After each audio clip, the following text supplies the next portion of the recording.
Jangan lupa like, komen, dan share YouTube TVRI Bengkulu dan nyalakan loncengnya ya.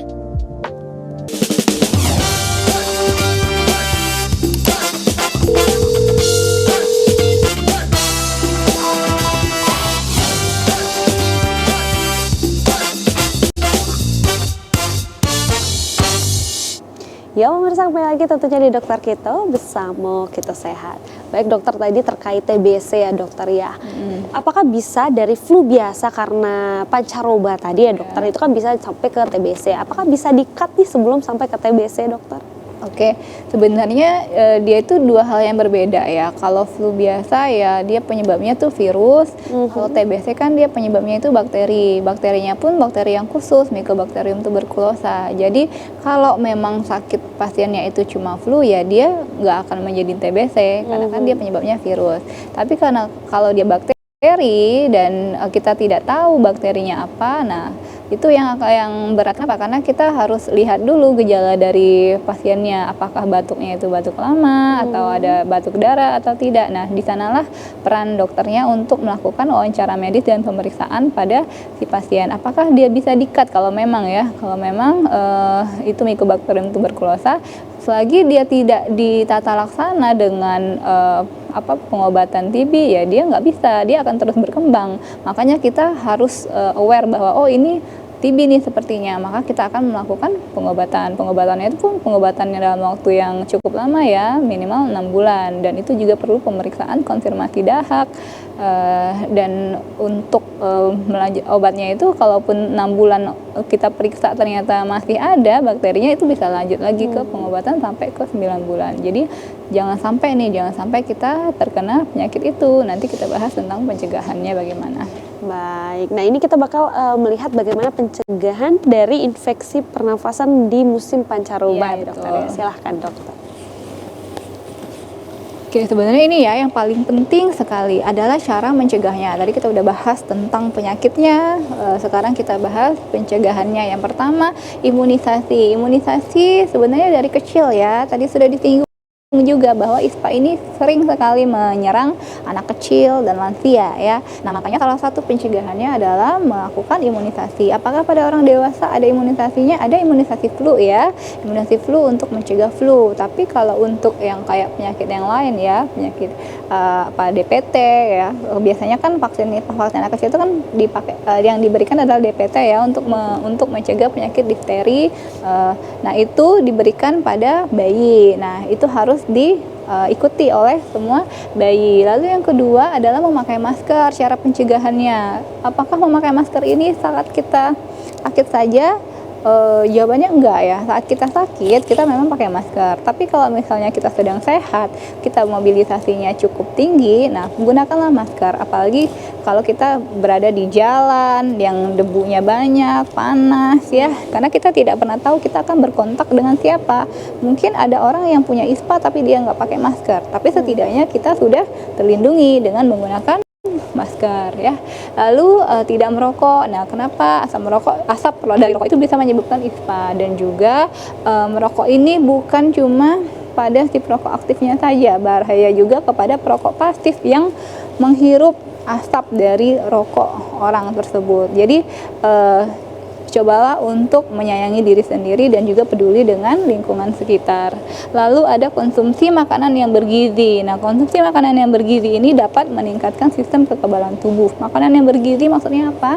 Makanan yang cukup ya, proteinnya, karbohidratnya, ada sayur-sayuran, serta buah-buahan yang harus menyesuaikan dengan kebutuhan gizi seimbang dari per individu tersebut. Ini yang kita harapkan bisa dilakukan oleh masyarakat yang menonton pada hari ini ya. Nah, ini nih, kasihan kan kalau merokok sambil gendong anak, nggak taunya asap rokoknya menempel di baju. Walaupun misalnya dia udah nggak ngerokok lagi, tapi kan asap rokoknya itu menempel di baju, menempel di rambut, di badan dari si bapaknya, kemudian gendong anaknya. Nah, anaknya menjadi perokok pasif yang juga bisa menjadi ISPA tadi, mendapatkan ISPA tadi ya, infeksi saluran pernafasan akut dari asap rokok. Oke, nah yang tadi ditanyakan ya sama Afifah ya, dok etika batuk dok, sebenarnya masih banyak juga nih yang belum tahu. Mungkin sudah sangat banyak yang tahu, tapi pasti masih ada juga yang belum tahu ya. Yang pertama ya gunakan masker, karena kalau kalian gunakan masker, kalian mau batuk, ya berarti kan dropletnya nggak kena sama orang lain. Maskernya bisa dilepas, ditaruh di tong sampah medis atau tong sampah infeksius yang berbeda dengan tong sampah biasa ya. Karena nanti akan ada petugas yang akan membersihkan. Yang kedua, tutup hidung dan mulut dengan menggunakan lengan bagian dalam tadi ya, supaya tidak menyebar kemana-mana dropletnya. Atau bisa menggunakan tisu atau sapu tangan yang bisa langsung kalau tisu bisa langsung dibuang ke kotak sampah infeksius, kalau sapu tangan bisa langsung dibersihkan, dicuci ya. Terus ya tadi ya, segera buang tisu, kemudian cuci tangan dengan menggunakan air dan sabun. Nah ini dia gambar langkah mencuci tangan menggunakan sabun yang benar ya. Oke, mungkin kita bisa praktekkan ya. Yang pertama kan biasanya kalau kita mau cuci tangan itu kita harus pastikan dulu airnya itu memang ada ya, mengalir. Lalu kita semprotkan sabun ke telapak tangan kita. Lalu kita gosok-gosokkan ke telapak tangan, ke punggung tangan, lalu di sela-sela jari ya, karena kan kuman-kumannya bisa menempel sampai ke sela-sela. Setelah itu kita juga bersihkan kuku-kuku kita secara bergantian, kuku kanan dan kuku kiri. Setelah itu kita bisa bilas tangan kita dengan air yang mengalir ya, dengan memastikan sabun-sabunnya tadi, busa-busanya tadi sudah dibersihkan dengan baik. Lalu tidak cukup di situ, kita keringkan tangan dengan handuk ataupun tisu ya, atau bisa juga menggunakan pengering ya kalau kita sedang di tempat umum yang bisa mengeringkan dengan cepat. Nah dengan itu tangan kita sudah bersih, kita baru boleh menyentuh orang lain, bersalaman atau mencomot makanan. Nah itu insya Allah sudah aman begitu ya untuk pencegahan dari ISPA ini. Jadi jangan disepelekan ISPA, dan semoga dengan tayangan ini masyarakat umum bisa mencegah ISPA dan tidak lagi menjadi penyakit 10 terbanyak di Indonesia. Baik dokter, silakan dokter untuk kembali duduk. Nah ini mungkin pertanyaan juga yang masih sering banget nih mungkin untuk dokter Lisda terkait self diagnosis yang masih sering nih ketika kita flu gitu ya, kita sering banget menggunakan atau kita membeli obat di apotek sesuai keinginan kita nih, kayak oh flu nih kita beli aja obat flu. Sebenarnya untuk flu sendiri apalagi di musim pancaroba ini sebaiknya kita langsung ke dokter nih dokter, ataukah mungkin kita bisa nih minum obat-obatan yang bisa kita beli di apotek. Oke. Jadi kalau misalnya kasusnya memang adalah benar-benar flu yang biasa atau yang common cold tadi ya, bukan sesuatu yang terutama di saluran nafas bawah ya, karena kalau yang bawah tuh biasanya dia akan memerlukan pengobatan ya dok ya, yang lebih intens kayak gitu. Tapi kalau misalnya dia memang flu biasa, sebenarnya kita doping imun itu bisa. Karena kan kebanyakan kan 80%-nya penyebabnya adalah virus. Dan virus itu masyarakat harus tahu bahwa virus itu sifatnya adalah self-limiting disease. Artinya dia akan sembuh sendiri dengan imun. Jadi nggak perlu yang namanya antibiotik kalau virus. Jadi masyarakat sering menerabas ya, mau virus, mau apapun, pokoknya semuanya dengan antibiotik. Benar gitu. sekali. Ini yang nggak boleh. Karena sebenarnya kalau dia virus, dia cukup self-limiting disease. Artinya kita cukup dengan doping imun saja.